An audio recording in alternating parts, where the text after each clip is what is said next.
누군가를 용서하지 못할 때 마르틴 부버의 관계 철학에서 배우는 화해의 지혜. 그 사람만 생각하면 마음이 불편해져요. 용서하고 싶지 않아요. 아직도 너무 화가 나거든요. 누군가에게 받은 상처는 쉽게 가시지 않습니다. 한마디 말, 한순간의 행동이 마음 깊숙이 남아 수년이 지나도 여전히 가슴을 먹먹하게 하죠. 지나간 일이지만 그 사람과의 기억은 여전히 현재형입니다. 그런데 여기서 많은 사람들이 놓치는 중요한 사실이 하나 있습니다. 바로 우리가 그 상처를 붙잡고 있는 그 사람은 계속해서 우리 안에 살고 있다는 것입니다. 심리학자들은 이런 말을 합니다. 미움은 독을 마시고 상대가 죽기를 바라는 것과 같다. 정말 그런 것 같지 않나요? 그 사람은 아마 평범한 일상을 보내고 있을 텐데 우리만 그 기억 속에서 계속 상처받고 있죠. 60대 중반의 한 남성분이었습니다. 그분은 20년 전 가장 가까운 친구에게 사업을 망쳤습니다. 그 친구는 공동 투자금을 들고 하루아침에 사라져버렸고 그분은 빚더미에 앉게 되었죠. 가족들에게도 말하지 못한 채 혼자 모든 것을 감당해야 했습니다. 그런데 놀라운 건 그분이 20년 동안 매일 그 친구를 생각했다는 것입니다. 아침에 일어나면서부터 밤에 잠들 때까지 그 분노와 배신감이 하루도 빠짐없이 마음을 갉아먹고 있었던 거죠. 하지만 이야기에는 반전이 있습니다. 그 반전을 알기 전에 먼저 우리가 왜 용서를 이렇게 어려워하는지 알아보겠습니다. 누군가를 용서하지 못하는 건 자연스러운 일입니다. 용서는 결코 쉬운 선택이 아니며 억지로 강요할 수 있는 것도 아닙니다. 그러나 그 미움과 상처를 오랫동안 품고 있을 때 결국 가장 많이 아픈 건 나 자신이라는 걸 우리는 언젠가 깨닫게 됩니다. 사실 용서가 어려운 이유는 단순합니다. 우리는 용서를 항복이라고 생각하기 때문입니다. 내가 용서하면 그 사람이 이기는 것 같다. 내가 당한 일이 대수롭지 않은 일이 되어버리는 것 같다는 생각이 듭니다. 그리고 또 하나, 우리는 용서를 관계의 회복과 동일시합니다. 용서한다는 것은 그 사람과 다시 가까워져야 한다는 뜻이라고 생각하죠. 하지만 정말 그럴까요? 여기서 우리에게 완전히 새로운 시각을 제시해주는 철학자가 있습니다. 바로 마르틴 부버입니다. 오늘은 20세기 가장 위대한 철학자 중 한 명인 마르틴 부버의 말을 빌려 용서와 화해에 대해 다시 생각해보려 합니다. 마르틴 부버는 1878년 오스트리아에서 태어나 1965년까지 살았던 유대계 철학자입니다. 그는 홀로코스트라는 인류 최악의 참극을 직접 목격한 세대였습니다. 그의 가족과 친구들 중 상당수가 나치에 의해 목숨을 잃었죠. 그런 그가 평생에 걸쳐 고민한 것이 바로 관계였습니다. 어떻게 하면 인간이 서로를 진정으로 만날 수 있을까? 어떻게 하면 상처받은 관계를 회복할 수 있을까? 그의 답은 놀라울 만큼 단순하면서도 깊었습니다. 부버는 이렇게 말했습니다. 모든 진정한 삶은 만남에서 시작된다. 그런데 여기서 중요한 것은 그가 말한 만남이 무엇인지 정확히 이해하는 것입니다. 이 만남이야말로 우리가 용서를 이해하는 새로운 열쇠가 될 것입니다. 그가 말한 만남은 단순한 스침이 아닙니다. 마음과 마음이 마주보는, 존재와 존재가 연결되는 순간입니다.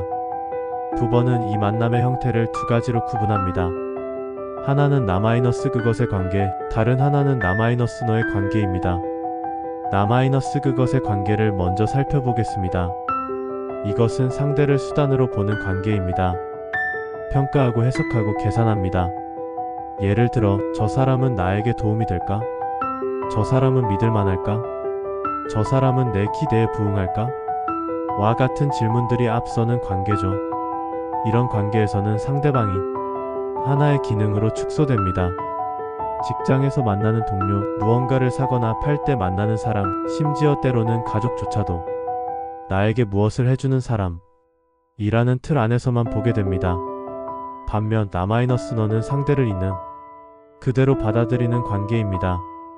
그 사람을 목적 자체로 보는 관계죠. 이 관계에서는 상대방의 존재 자체가 소중합니다. 그 사람이 나에게 무엇을 해주는지, 어떤 이익을 가져다 주는지는 중요하지 않습니다. 여기서 핵심은 이것입니다. 모든 인간관계는 이 두 가지 사이를 오가며 진행된다는 것입니다. 심지어 가장 사랑하는 사람과도 때로는 나와 그것의 관계를 맺기도 하고 때로는 나와 너의 관계를 맺기도 합니다. 그런데 문제는 여기서 시작됩니다. 우리가 누군가에게 상처를 받으면 어떻게 될까요? 우리가 누군가에게 상처를 받았을 때 그 사람을 그것으로 보기 시작한다는 점입니다. 나에게 상처 준 사람, 믿을 수 없는 사람, 이라는 해석으로 그 존재를 고정시켜버립니다. 그 순간부터 그 사람은 더 이상 너가 아니라 그것이 되어버린 것입니다. 이것이 얼마나 무서운 일인지 아시나요? 그 사람은 이제 상처 주는 기계, 배신하는 존재라는 고정된 틀 안에 갇혀버립니다. 그 사람이 변할 수 있다는 가능성, 그 사람도 후회하고 있을 수 있다는 가능성, 그 사람도 나름의 사정이 있었을 수 있다는 가능성은 모두 차단됩니다. 더 심각한 것은 이런 상태가 지속되면 우리 자신도 변한다는 것입니다. 우리는 상처받은 사람, 피해자라는 정체성에 갇히게 됩니다. 그리고 그 정체성이 우리의 모든 관계를 색칠하기 시작합니다. 아까 말씀드린 60대 남성분의 이야기로 돌아가 보겠습니다.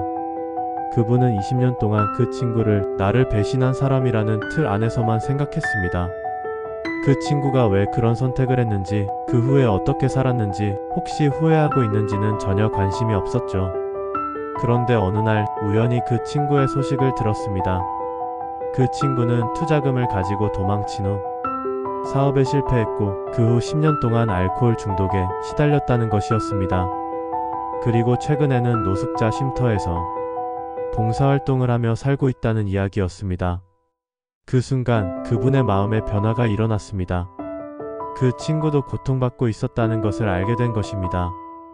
물론 그것이 그 친구의 행동을 정당화해주는 것은 아니었습니다. 하지만 그 친구가 단순히 나를 배신한 악인이 아니라 나름의 사정과 고통을 가진 한 인간이라는 것을 깨닫게 된 것이죠. 부버는 말합니다. 진짜 만남은 상대를 바꾸는 게 아니라 나의 시선을 바꾸는 데서 시작된다. 이 말이 핵심입니다. 용서는 상대방이 변하기를 기다리는 것이 아닙니다. 상대방이 사과하기를 기다리는 것도 아닙니다. 용서는 내가 그 사람을 보는 방식을 바꾸는 것입니다. 그런데 여기서 오해하지 마세요. 이것은 그 사람이 한 일을 대수롭지 않게 여기라는 뜻이 아닙니다. 그 사람을 다시 신뢰하라는 뜻도 아닙니다. 단지 그 사람을 고정된 악이 아니라 변할 수 있는 존재로 보라는 것입니다. 부버는 이를 더 구체적으로 설명합니다. 그는 모든 인간은 매 순간 새로운 선택을 할 수 있는 존재 라고 말했습니다. 과거의 행동이 그 사람의 전부를 규정하지 않는다는 것이죠. 이런 관점에서 보면 용서는 그 사람에게 다시 시작할 기회를 주는 것이 아니라 나 자신에게 다시 시작할 기회를 주는 것입니다. 그 사람을 그것이 아니라 너로 볼 수 있는 가능성을 회복하는 것이죠. 그 사람을 용서하라는 말이 아닙니다. 다만 그 기억을 더 이상 현재의 나를 옥죄는 힘으로 남겨두지 않기 위해 만남의 방식을 다시 생각해보자는 제안입니다. 여기서 중요한 구분이 필요합니다. 용서와 화해는 다른 개념입니다. 용서는 내 마음의 문제입니다. 내가 그 사람에 대한 분노와 원망을 내려놓는 것이죠. 이것은 상대방의 행동과 상관없이 내가 할 수 있는 선택입니다. 반면 화해는 관계의 문제입니다. 두 사람이 다시 관계를 맺는 것이죠. 이것은 상대방의 동요와 노력이 필요한 일입니다. 많은 사람들이 이 둘을 혼동해서 용서를 어려워합니다. 용서하면 그 사람과 다시 가까워져야 하는 건 아닐까? 하는 부담감 때문입니다. 하지만 그럴 필요가 없습니다. 용서는 그 사람과의 관계를 회복하겠다는 약속이 아니라 나 자신의 마음을 자유롭게 하겠다는 결단입니다. 부버는 이를 내면의 자유라고 표현했습니다. 다른 사람의 행동에 의해 내 마음이 좌우되지 않는 상태, 그것이 바로 진정한 자유라는 것입니다. 실제 사례 하나를 들어볼까요? 70대 여성 A씨는 딸과 수년간 연락을 끊고 지냈습니다. 사소한 말다툼이었지만 쌓였던 감정이 폭발하면서 결국 서로 등을 돌리게 되었죠. A씨는 늘 이렇게 말했습니다. 내가 먼저 전화하면 진 것 같잖아요. 그 말 속엔 상처도 자존심도 외로움도 함께 있었습니다. 하지만 이 이야기에는 더 깊은 배경이 있었습니다. A씨와 딸의 갈등은 단순한 말다툼이 아니었습니다. 그것은 수십 년간 쌓인 오해와 서로에 대한 기대의 충돌이었죠. A씨는 딸을 위해 평생을 바쳤다고 생각했습니다. 남편이 일찍 돌아가신 후 혼자서 딸을 키우며 온갖 어려움을 견뎠죠. 그런데 딸은 그런 어머니의 희생을 당연하게 여기는 것 같았습니다. 감사의 표현도 없고 자주 연락하지도 않았죠. 반면 딸은 어머니의 과도한 간섭과 기대가 부담스러웠습니다.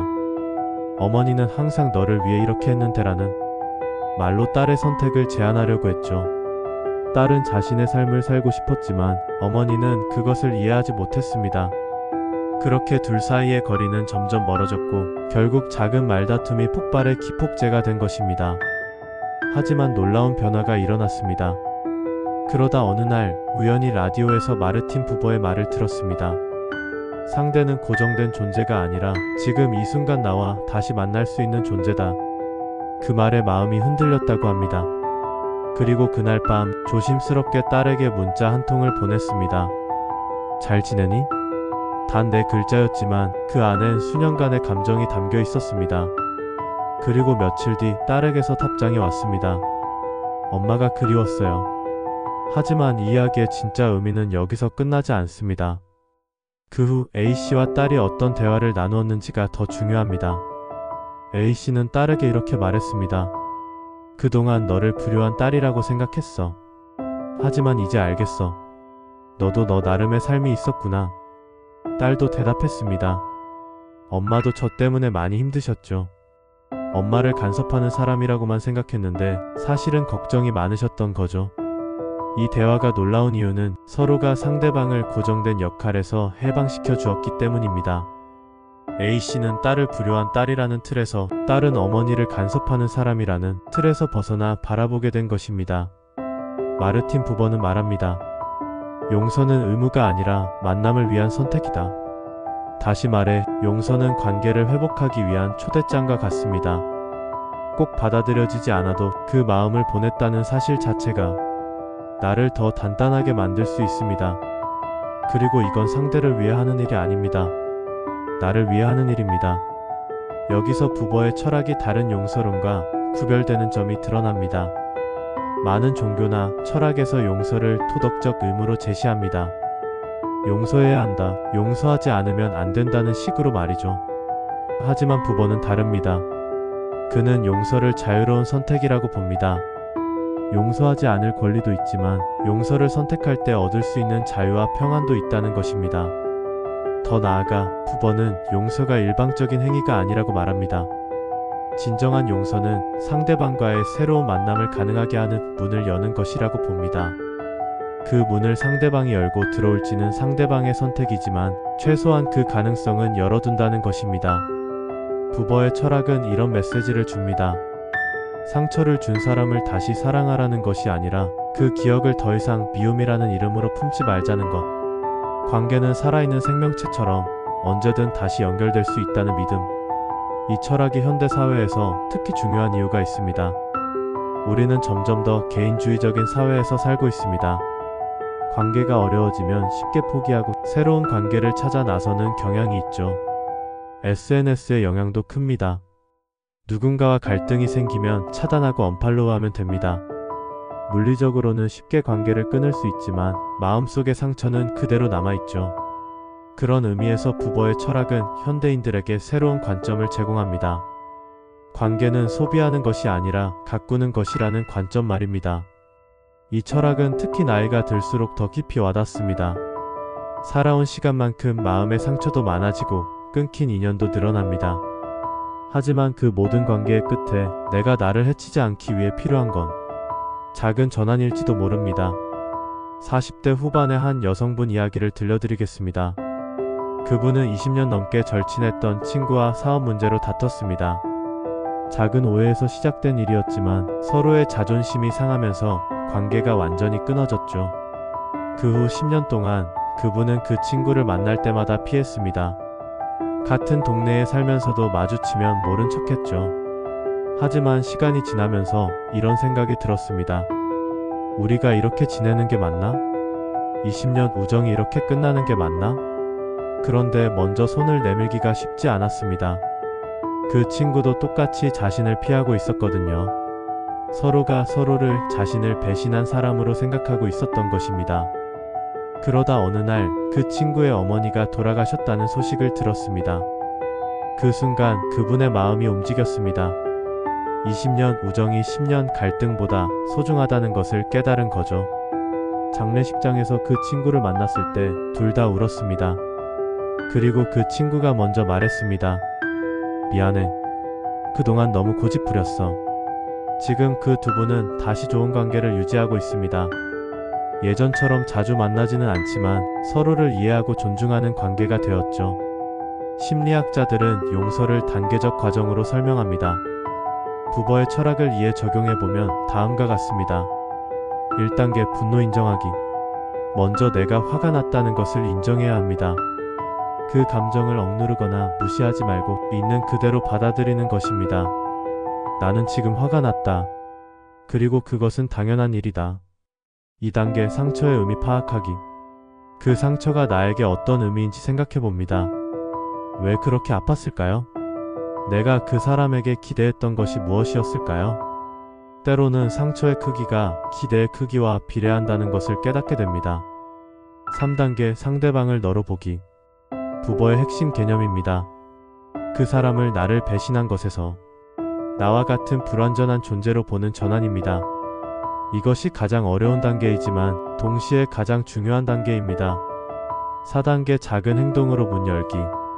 마음의 준비가 되었다면 작은 행동으로 시작합니다. 꼭 직접적인 연락일 필요는 없습니다. 그 사람의 안녕을 빌어주는 마음만으로도 충분합니다. 하지만 모든 상처를 용서할 수 있는 것은 아닙니다. 때로는 용서하지 않는 것이 더 건강한 선택일 수도 있습니다. 특히 반복적인 폭력이나 학대의 경우 용서보다는 자기 보호가 우선되어야 합니다. 부버도 이를 인정했습니다. 그는 모든 관계가 회복 가능한 것은 아니다라고 말했습니다. 하지만 그런 경우에도 중요한 것은 그 상처가 나의 삶 전체를 지배하지 않도록 하는 것입니다. 한 여성분의 이야기입니다. 그분은 어린 시절 아버지로부터 심한 학대를 받았습니다. 성인이 된 후에도 그 트라우마는 그분의 삶을 지배했죠. 모든 남성을 불신했고 친밀한 관계를 맺는 것을 두려워했습니다. 그런 그분이 부버의 철학을 만난 것은 우연이었습니다. 상담사가 권해준 책에서 이런 구절을 읽었습니다. 용서는 그 사람을 위한 것이 아니라 나를 위한 것이다. 그분은 아버지를 용서하지 않았습니다. 그럴 필요도 없었죠. 하지만 그 상처가 자신의 삶을 계속 망치는 것은 막고 싶었습니다. 그래서 이렇게 결심했습니다. 아버지를 용서하지는 않겠다. 하지만 그 상처가 나의 현재를 지배하는 것은 막겠다. 그것만으로도 충분했습니다. 그분은 서서히 다른 사람들과 건강한 관계를 맺기 시작했고 지금은 행복한 결혼 생활을 하고 있습니다. 부버는 시간의 중요성도 강조했습니다. 모든 만남은 적절한 때가 있다고 말했습니다. 때로는 당장 용서할 수 없더라도 시간이 지나면 마음이 변할 수 있다는 것입니다. 실제로 많은 사람들이 경험하는 것이지만 나이가 들수록 과거의 상처들이 조금씩 희미해집니다. 그때는 그렇게 중요하게 여겨졌던 일들이 지금 보면 별것 아닌 것으로 느껴지기도 하죠. 하지만 시간이 모든 것을 해결해준다는 뜻은 아닙니다. 시간은 단지 기회를 제공할 뿐입니다. 그 기회를 어떻게 활용하느냐는 우리의 선택에 달려 있습니다. 마지막으로 부버의 철학에서 빼놓을 수 없는 것이 자기 용서입니다. 우리는 종종 다른 사람을 용서하는 것보다 자기 자신을 용서하는 것을 더 어려워합니다. 그때 내가 그렇게 하지 않았다면, 내가 더 신중했다면, 내가 더 지혜로웠다면, 이런 후회와 자책은 때로 다른 사람으로부터 받은 상처보다 더 깊은 상처를 남깁니다. 부버는 이에 대해 이렇게 말했습니다. 자기 자신과도 나와 너의 관계를 맺어야 한다. 즉, 자기 자신을 실패한 존재로 보지 말고 성장하는 존재로 보라는 것입니다. 과거의 실수가 현재의 나를 규정하지 않는다는 것을 인정하는 것입니다. 지금까지의 이야기를 바탕으로 일상에서 실천할 수 있는 구체적인 방법들을 제안해 보겠습니다. 하루 중 5분만 시간을 내어 이런 질문을 해보세요. 오늘 내가 누군가를 그것으로 본 순간이 있었나? 그 사람을 너로 보려면 어떻게 해야 할까? 용서하고 싶은 사람에게 편지를 써보세요. 꼭 보낼 필요는 없습니다.